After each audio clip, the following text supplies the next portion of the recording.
Warning: this video is not sponsored or related to Wizard Comics or its affiliates. The views are of the cast and creators and do not reflect those of others. Furthermore, this video may or may not contain coarse language. You have been all equally warned. Hey guys, it's Will here with our final video in this series where we're going to be covering TCG events. So these are just like the Warhammer one that we did last time. We're going to go in depth about kind of how to do stuff and what to expect at a Magic event. So what is a TCG? Based off, a TCG stands for Trading Card Game. So this is a sort of like playing deck size of cards that you can buy singles of that you change and affects rules played and usually some sort of strategy to beat your opponent at with your cards are better than their cards. Usually having some sort of synergy based off of ranking, coloring, types, stuff like that. So a TCG tournament would be a event where you go with your deck and you play against other people's decks for some sort of prizing, glory, or scoring that will go year round and get you a sort of global ranking. So with that, we're going to dive right deep into it. If you guys watched the last videos of our generalization of what to expect out of tournaments, it's basically the exact same thing going into this. The only thing that you'll be expected to know differently in here is you just ask your judge what formats you're playing of that game. Your organizers will probably have what is called a deck check. So throughout the day, they'll be going around to people and they'll ask to see your deck. Just pass them their deck, and they'll have your deck list available for them to look at. They'll check through your deck to make sure all the cards are there like you said it is. If there's any discrepancies, they'll call you over and they'll work it over. And this is why we say in the last video to take your time, make sure everything's checked. They usually give you these papers ahead of time so you have time to make sure the deck is what you want it to be and that you've spelt everything right. Give the right amount of that card you have in the deck, so on and so forth. Besides that, games have different amount of time. Magic has best out of 3 per round. Pokemon usually has about 1 game per round, so on and so forth. So with that, we will go into the first few categories. So the first category we got here is called deck building. So this is kind of like we covered in the first bit here of the video. This is basically how you're going to be playing the game. So every card game has their own unique way how to build what is called a deck.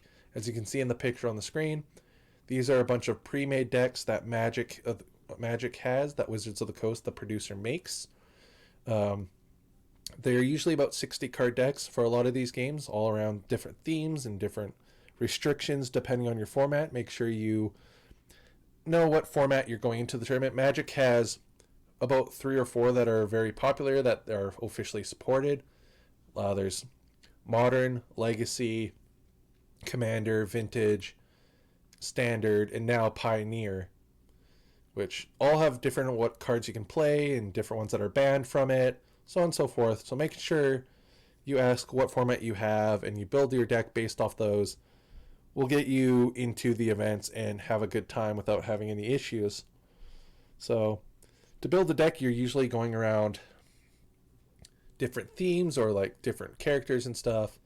So that's how you go building a deck, is you basically find a theme that you like, get the cards you're looking for, put them together, play some rounds, make sure it's working like you think it is. And we'll move on to the next picture here, which is where you'd write down your stuff. So you guys, our part 2 of the deck building. So after you've figured out what format you're playing, what cards you want to use, what sort of style, like do you want to play elves or do you want to play slivers? Are you playing some sort of weird wonky, I move some cards into my graveyard and then I flip my graveyard into my deck, causing you to flip your graveyard and exiling it, causing them to lose sort of shenanigans.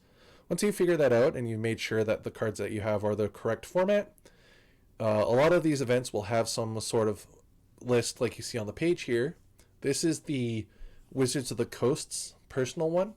So for any Magic events, or back in the day Pokemon events, I'm pretty sure that Pokemon events, if they were still around, would have this page. So as we look at the top there, you got your dates, you got your event, the name of the deck that you want to call it, where you're playing, and who made it.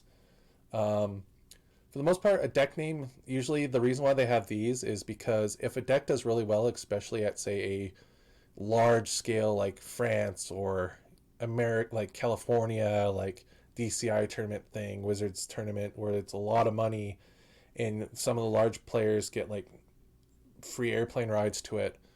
If they win, they usually want to post the deck online, and they'll post it under the name that you give it. On that note, don't be a troll and try to make some weird funky name that might bypass someone and it's means something completely different.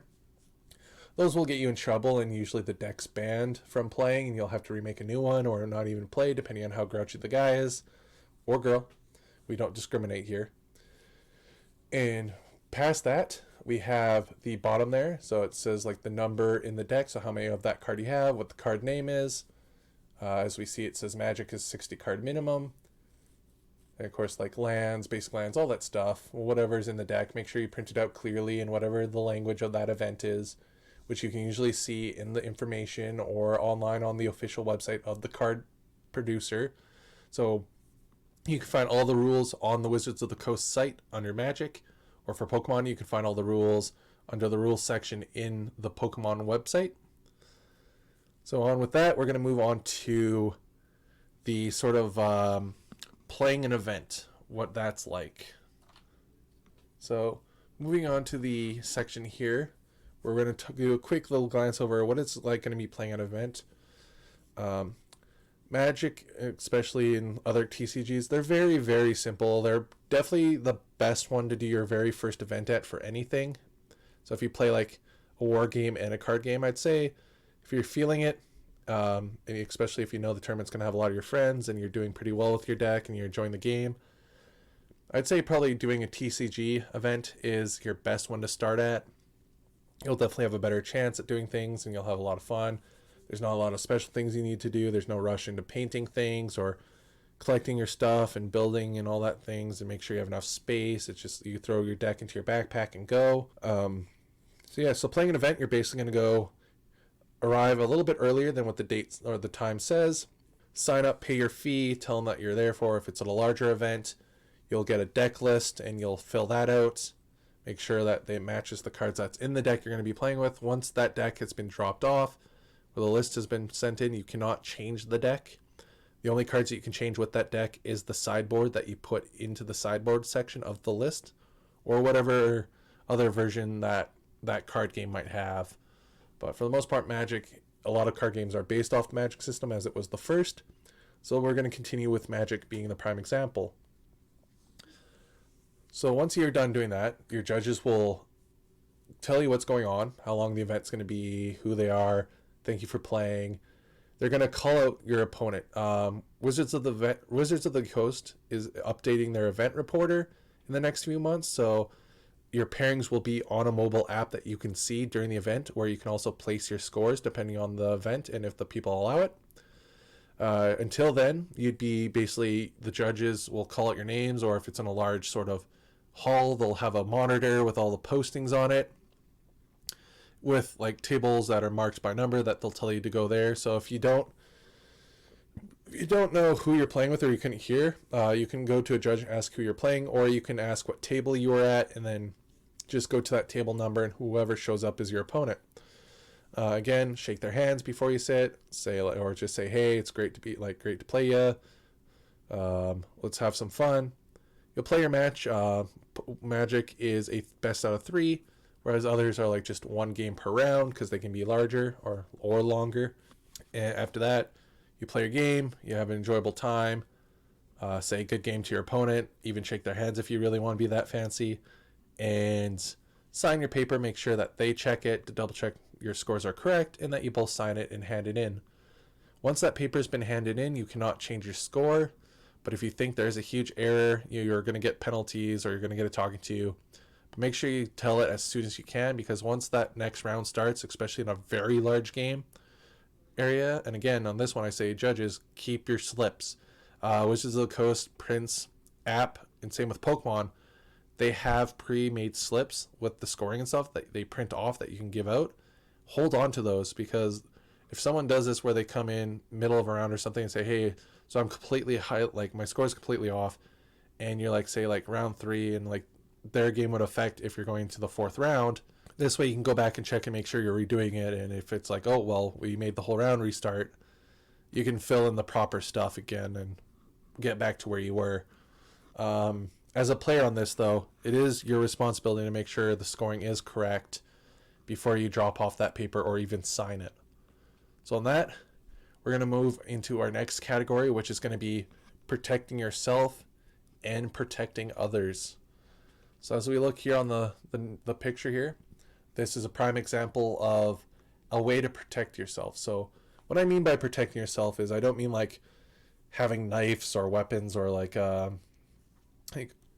extra thick layers of clothing or armor, stuff like that. I mean, you're using stuff to like help prevent theft or help prevent like aggression towards you and stuff like that, or others.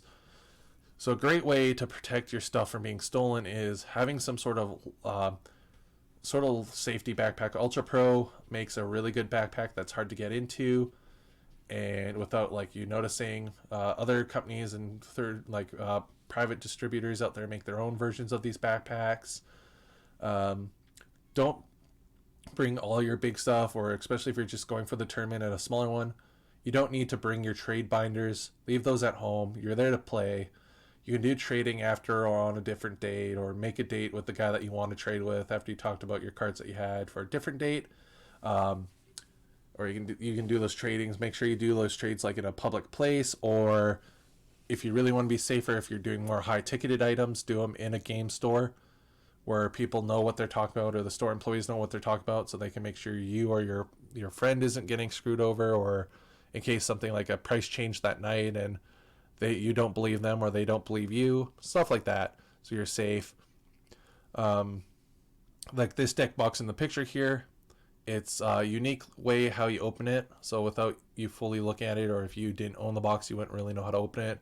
And it comes with an optional tracker, so you can tell where the case is at all times. If say someone snags your bag, you can track where it is. I know for like games like Legacy where you're playing with really expensive cards, you're gonna be super careful on that. And vice versa for your opponents and players that you're with. That if you see like a bag on the side, bring it to the judge immediately, or say if the guy's walking away, be like, hey, don't forget your backpack, or hey, you should probably bring that with you because I don't feel comfortable watching it, or I'm going to be going somewhere quickly, or stuff like that. Because I know it's not, as a player and a friend of or an opponent, watching someone's stuff and like caring for it is a great thing to do, a great brownie point. You're going to get a lot of respect, but at the same time, it's not your responsibility to watch everybody's things and backpacks. They should have a little bit of common sense, maybe like, hey, if I'm going to go to the washroom or something quickly, put their stuff back into the deck box and throw it into the bag, zip it up, and maybe push it onto the table and be like, hey, so I'm here, all my stuff's in the bag, I'm just gonna put it under here, can you make sure it's still there? Something like that, that's fine. But if a bunch of people are just like, hey, watch my stuff, and they have it just scattered over the table, or they didn't even clean up their deck after playing against you, that's probably a thing that they shouldn't do. You should clean up your area. You should make sure your stuff's put away, that someone doesn't stand by, especially on one of these large ones where there's also a convention going on, or people are watching, or like boyfriend girlfriends. There's a lot of people out there that tag team and steal stuff, and they do really shady stuff. I know a lot of these big ones happen at like Yu-Gi-Oh events, or there's been some bad cases at Magic events where decks have been stolen out of people's cars, or just out from underneath them on their backpacks and stuff with all their trades in it. So having a tracker, or keeping the bare minimum what you need to play in that bag, and keeping the bag with you at all times, or locked up, or even if there's a locker, like a rental locker for the day around that area, or keeping it with the judges, would be a great way to do it. And so we're going to end that here with the personal protection of stuff. Like, just keep your attitude in check. Have fun going with a good, fun attitude. I know these games go a lot more quicker than Warhammer games can go, and like Magic, like miniature games.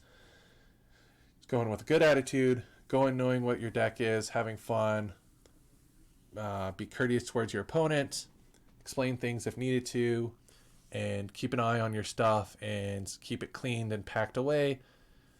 Well, you'll just end up having a good time. Your opponent will end up having a good time. That vibe will just spread across to everyone else that's kind of around you and things like that. Especially if you're playing in a mixed age game where there's going to be like younger kids or older like adults too. So yeah, with that, we're gonna end this with some do's and don'ts in this video, and we'll call it the end of the series there. So we're gonna go into the ends and do's and some do's and don'ts here, that are just Magic specific or card game specific. Great one is for do's is, again, like we just talked about, make sure your area is cleaned, make sure your decks are properly sleeved and all there. Uh, Shake your opponent's hand, if, or just say at least, hey, my name's this, I'm your opponent, let's have a good game.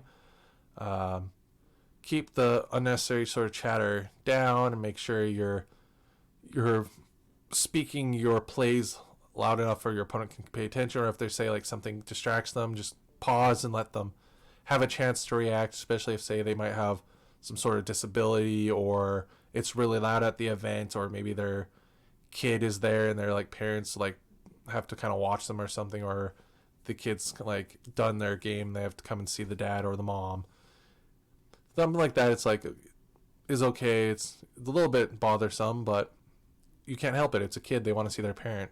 So letting them have the chance to kind of deal with the situation, then go back to explaining how things are, just like make sure that they're paying attention. That way there's not a big argument if someone does something wrong. On that same note, don't play your game if no one's paying it, if the guy's not paying attention, because that can lead into a huge argument. A judge might come over and it just can go downhill. I've seen a lot of problems where people miscommunication has caused missed plays and just ended up people losing games, and or even just storming out of games. Another one that I can think of here that we have is making sure that your area is, besides your area being cleaned up, is make sure you have some extra sleeves and that you've basically have your deck at all times ready and sleeved in box, because a lot of these tournaments, especially bigger ones, if you have some marking on your sleeve, which we'll go into this topic now, is marked sleeves and proxies. If it is very clear to tell that your what a card is in the deck, say like even if you don't know, but it, like during the game it got like a good enough scratch that in the right light you can kind of see, that is technically a marked card, and you can if you remember what card it is, you can kind of see what card it is, and you can move your stuff around. It's a form of cheating. Just don't want to do it, and you don't want to get called on it, or like get a judge to tell you to receive, or your opponents to try to cheese you by saying that it's marked to get you disqualified or like lose the game. So having an extra pair of sleeves around with you, especially one that are like matte sleeves that are just singular solid colors. Don't get art, because art's sleeves scratch a lot, and sometimes depending on what art is on the sleeve might not be acceptable, because a lot of these card games will be played in a family area, unless it is an adult specific one, which it will be marked on the event. But at those ones you usually drink and stuff, but still. So that's just a general one.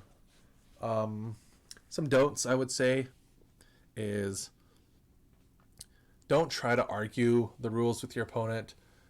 Don't try to like keep calling judge on them for every little thing you do, and just slowing down the game, bogging it down, all that jazz.